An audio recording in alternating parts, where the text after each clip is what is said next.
തെരുവിലെ ചോര കണ്ടേ ഞാനും എഴുതട്ടൊരു കണ്ണീർ കാവ്യം. പിഞ്ചോമന മക്കളെ ചോരക്കായി ദാഹിച്ചലയുന്ന ചെന്നായി കൂട്ടം. ഗസ തെരുവിലെ ചോര കണ്ടേ ഞാനും എഴുതട്ടൊരു കണ്ണീർ കാവ്യം.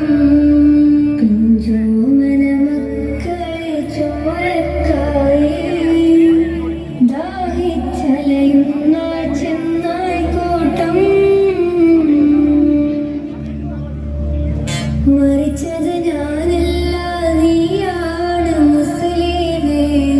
ഫാസിസ തടവറയിൽ അടിമയായി നിൽപ്പോ നീ എന്ന തീരും ഈ കണ്ണുനീരിൻ മോചനം നേടുകില്ലേ. ഫലസ്തീൻ ചിരിയെന്നത് കാണാക്കിനാവല്ല, അറബിപ്പർ വിളയുന്ന കാലം വരുന്നുണ്ട്. തപ്പവ കൊണ്ട് നേരിടുവേ ഫാസിസ കരയുമെന്ന്. ഗസ